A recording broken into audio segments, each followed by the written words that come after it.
on the money. Peace and joy, guys. Welcome back to another video, Drumheller Farms.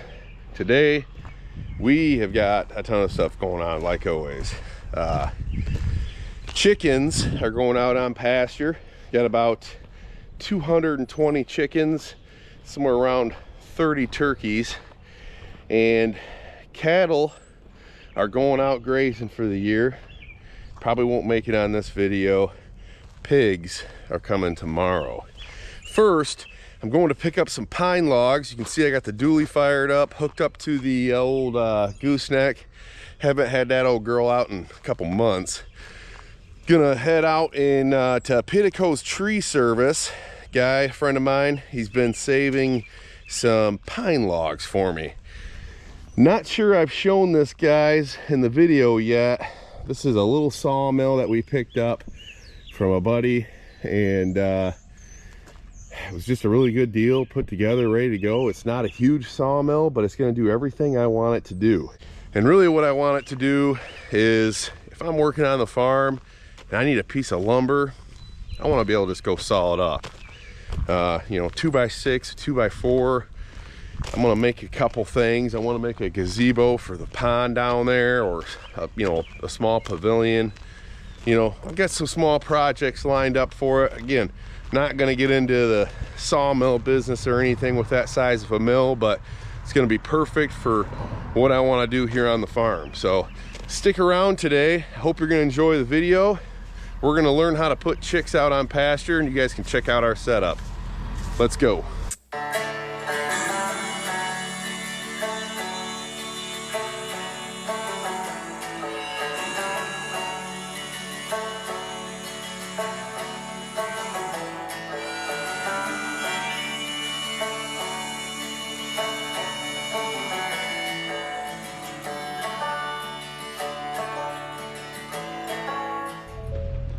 All right, over here at Pastured Tree Service, this guy does a lot of firewood, so anybody that's needing some firewood, you can see he's got these nice crates. He drops them off in it.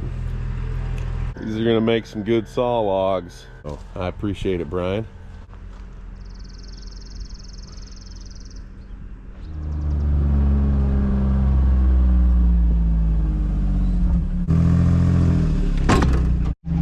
All right, I'm hooked up to the mobile brooder here. These guys are ready to get out of here. I would have taken them and put them on pasture almost a week ago. The problem was we had a little stint of weather that came out of nowhere that had us low temperatures of down to 25 degrees, which these are about 3.5 weeks old. This is probably the longest I've ever taken chicks out in the brooder. I like to get them out of there about 2.5. 3's about the max, 3 weeks. The brooder's not in the best of shape. I gotta just tell you guys right off the rip, it stinks. They should have been out of here a week ago. That was the intentions. It just didn't happen. What I'm gonna do is I'm gonna take this down there and I'm gonna fill that up with some grain. I'll probably actually pull down there. And then that way, when I get them out there on pasture, I can fill up all their feeders right then and there, and I don't have to worry about it.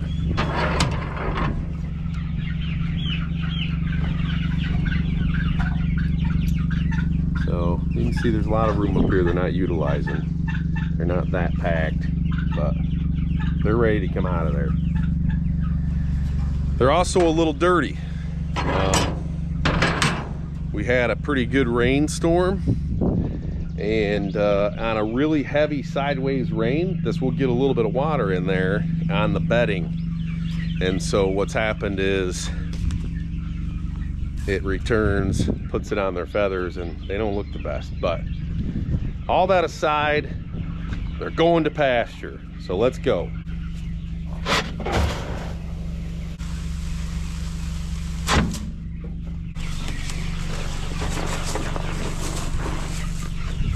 So much nicer than dealing with bags.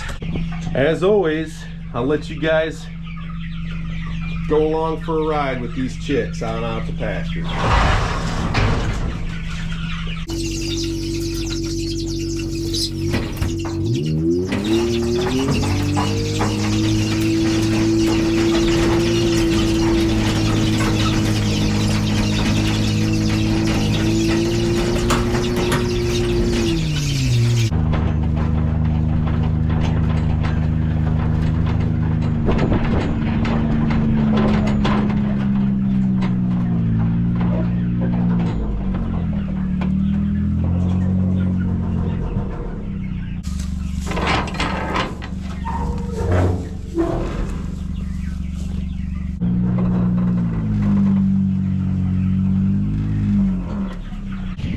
right, again, birds are a little dirty. Their bedding got wet.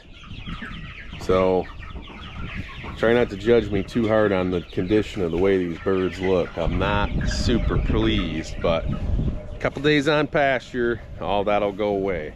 Another thing I want to show you guys, I'm not sure if I've ever fully showed you this yet. We are in a new chicken pasture. All right, we have converted from this field to this field. Now, that doesn't mean this is the only field we'll ever raise chickens in.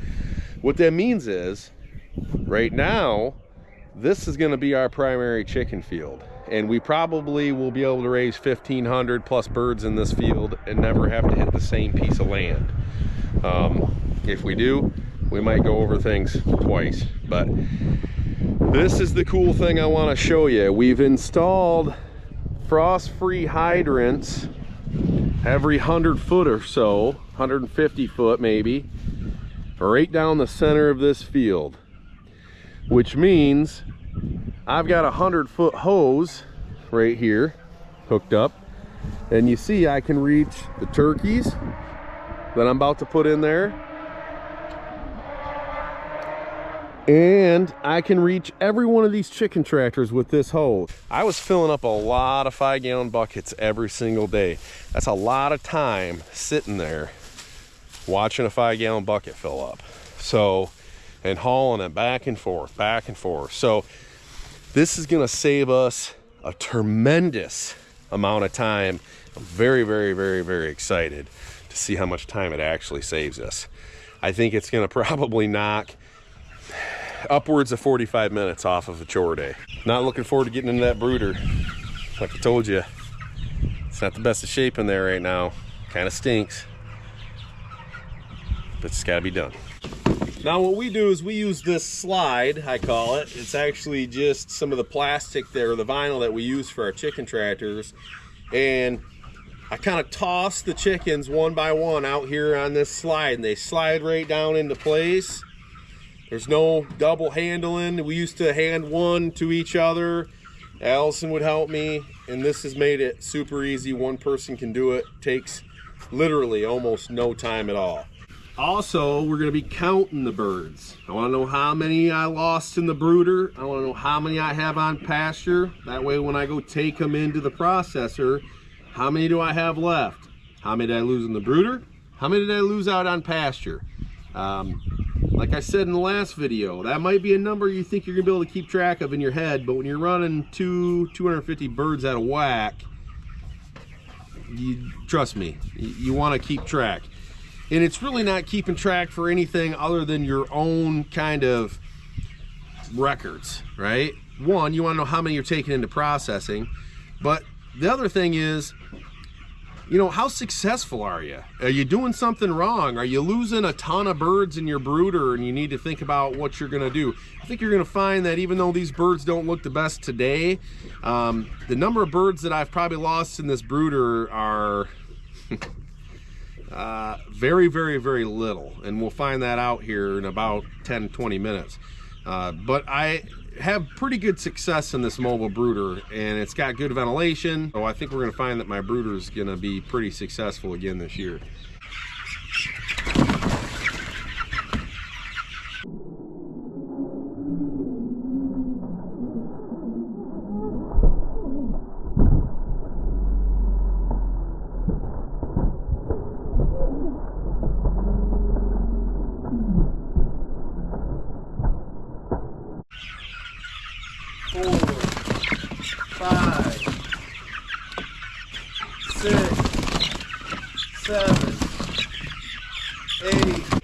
See, I'm covering my beard. I don't want to get all that crap in there. It means I'd have to wash it then. 50 birds in each, that's what I'm shooting for. These are 10 by 10 chicken tractors, okay? That means they're 100 square foot. At 50 birds a crate, that's 2 square foot per bird. That's plenty. That's more room than they recommend. I'm doing a big batch, okay? I think my ideal amount of birds is somewhere around 150. That's what I like to raise.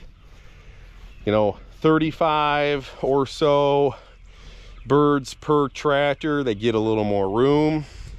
You get busy one day, you don't move them twice, you move them once, doesn't affect them a whole lot. So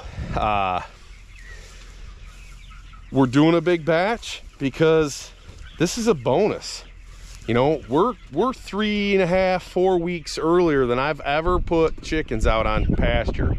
Actually, I'm 4 to 4.5 weeks earlier than I've ever put chickens out on tractors. So this is a bonus batch. That's the way I look at it. I wanted to do a bunch right off the start, and I'll make the decision later in the year. Do I want to quit early and sit on easy street a little earlier, or do I want to get an extra bonus batch in? And we'll just see how the market's going.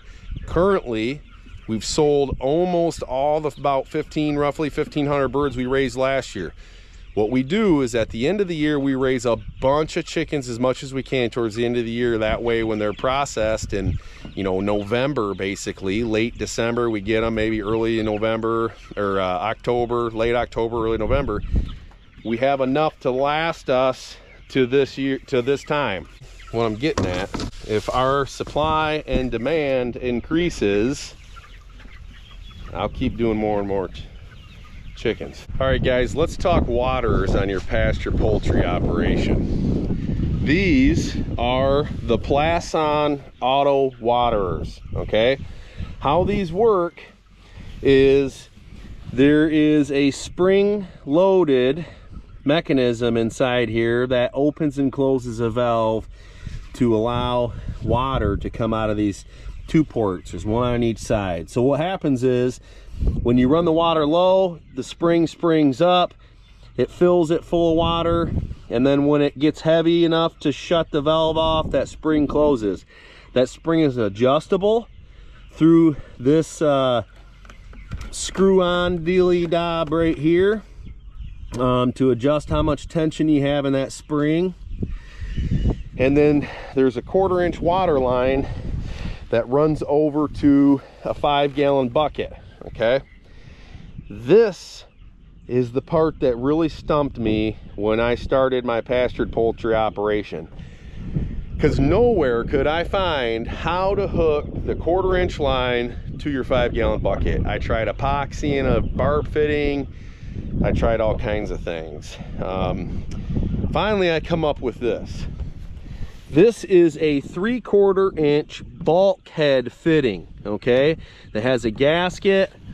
You can see it screws on the inside of the bucket. You drill a hole. There's a nut on this side, and it's threaded through with a gasket on it, okay? I opted to put shutoff valves on mine, okay?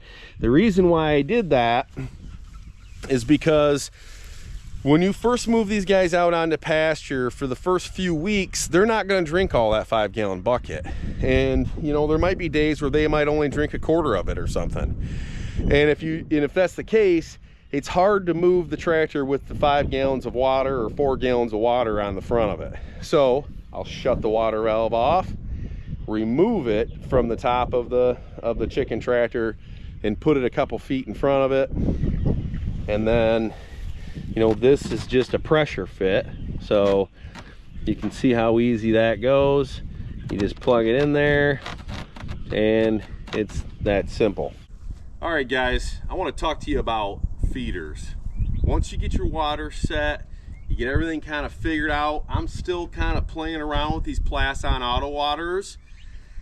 Once you kind of get them set for where you need them at the year, you virtually have no issues with them. Short of maybe something getting in that line and plugging it up, you know, from time to time. You get them set right at the beginning of the year, and you really don't have to do anything with them. So get your water set up. Let's talk about feed troughs. Now, I started with this style of a feed trough, okay? Went to the local farm supply store, bought a bunch of these things, okay? And they're not worth it, let me tell you. They're just not worth messing around with. You're gonna have more time and more room taken up by feed troughs and filling feed troughs than it's ever worth. The reason why I started with those feeders, because I went and took a look at these feed troughs, and I couldn't get myself to pay the amount of money that it costs for these Premier One plastic feed troughs, okay? But what I learned really quick is I can fill up one of these and put more feed in one of these troughs than 4 of those little ones. And this takes up a lot less room in the brooder, and it takes up way less time feeding up this one trough versus 4 or 5 of the other ones. This is my 3rd year using these, and you can see they still look virtually brand new. Another thing we do is we keep our feed out in the pasture in these Rubbermaid trash cans, okay? You seen me on the way down here. I stopped at the grain bin site. I filled one up to get everybody's feeder started for the year. I'll put a lid on it and I'll leave it out in the field. If I got a half a bucket or 3/4 of a bucket or whatever, it can stay out there till the next day. And we normally have a couple of these going, alternating every day, bringing out a fresh bucket of feed. When you start getting into the season and you've got 9, 10, 11 chicken tractors rolling, I'm gonna tell you something. You're gonna be pumping the feed through those suckers. So I've got the feed ready right here for the turkeys, and I've got their Plaston water installed. This year I've opted to put the bucket on the outside of the chicken tractor. That's the first year I've done that on this particular chicken tractor. Now these turkeys are going to stay in the Scovish style, which is, this is a Drumheller version of a Scovish style chicken tractor. And they're going to stay in here for probably at least 4 more weeks till they get large enough to where I don't have to worry about predation. And then I will net fence around this thing, and this will be their home, and I will move this tractor every so often. Stay tuned, you'll see how that works. All right, let's talk numbers. Well, had pretty good success in the brooder with the chickens. I only lost 6 chickens in the whole brooding process, which I would consider a success considering the fact that we went out way longer than we ever have in the brooder, and they needed to come out of there about a week ago. They really did.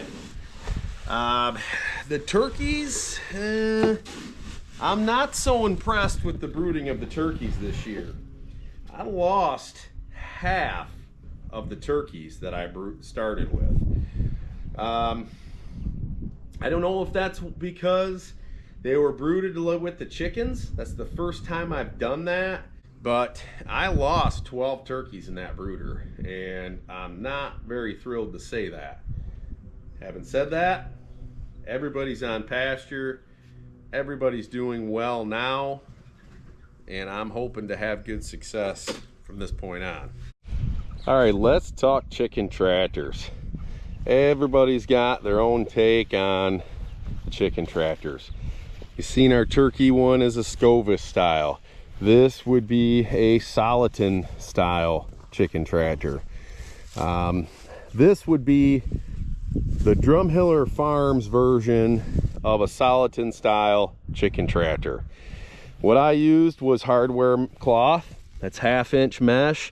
That's used as strength. I stapled the piss out of it everywhere. 1x4 treated lumber, okay? I got a side on a little bit on both sides opened here, as well as the front to give it a cross breeze, and they got 2 spots they can get out of the breeze from if it gets cold. When I first built these, I had all kinds of people commenting saying I had to take this stuff off from the sides because the chickens would overheat, and on and on and on they said. I'll tell you, you can come out here on the hottest day of the year, and I would be very, very surprised if you would see any of our chickens panting. That is a vinyl material, and it's actually pretty unique. It's kind of heat resistant, and so you can come out here in the hottest day, like right now the sun is blaring on this stuff, and it's cool to the touch. If I remember reading somewhere on the little tag there, like the temperature, surface temperatures won't get over like 100 degrees. It stays very, very, very cool. With it being white, it also reflects a lot of the heat away from it, and it keeps that heat from coming in versus allowing so much breeze. The front's open, the back's open, they got plenty of breeze. I haven't had a heat issue on our chickens. If you're going to build a chicken tractor, you need to think about the size of tractor that you're going to build. I started with a few different designs. I started with a few different sizes of chicken tractors. I did an 8x10, I did a 10x10. I did, played with all kinds of different stuff. What I found works best for our operation is a 10x10, along with a dolly. You can move them very easily. Pretty much anybody can move them. But the most important thing I can say that you can add to your chicken tractor for stability, pardon me ladies, is this center wire support. And that runs from the center here all the way to the other end, and that's where your strength comes on the bottom. See, I've got cross supports, also angles in the sides, kind of everywhere. This keeps everything together when you're pulling on the chicken tractor. I opted to put a hinge door on. Some people thought that was a little overkill. I really like it. It's very easy to flip up and down. You don't have to worry about it.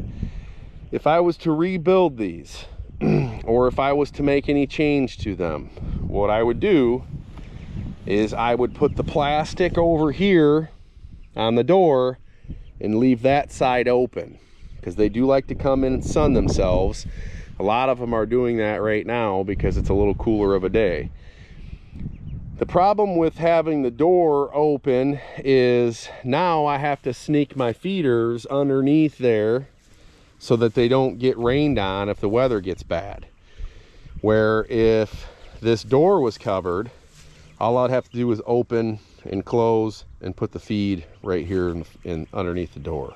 Other than that, these are our 3rd years using these chicken tractors. They really don't look much different than the day we built them. You can see these guys, they're taking advantage of that nice sunlight currently.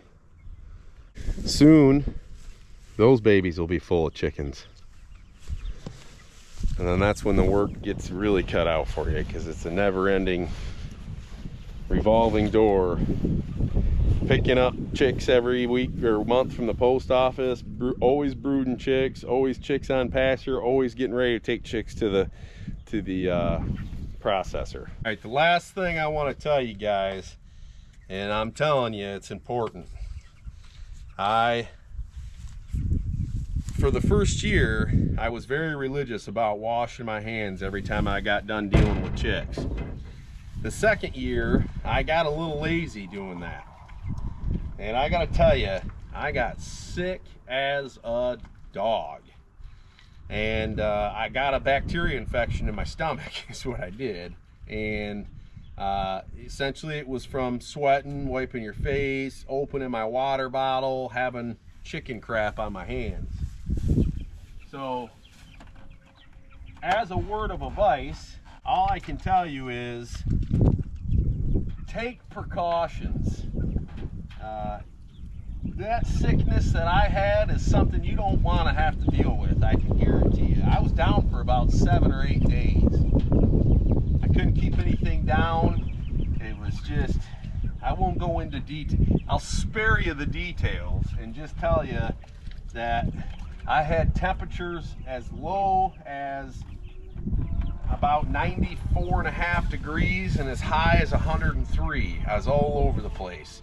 Something as simple as washing your hands can prevent that from happening. So all I got to say to you guys is good luck on your pastured poultry operation. I hope this, I hope you guys have learned something through this. If you have any questions, put them down in the comment section. If you know anybody that would benefit from seeing what we're doing here, go ahead and share this video with them, like and subscribe to the channel, because next we've got cattle going out on pasture, and pastured pork is going to be starting here this weekend. So everything's happening at once here at Drumheller Farms. I appreciate you watching the video. God bless.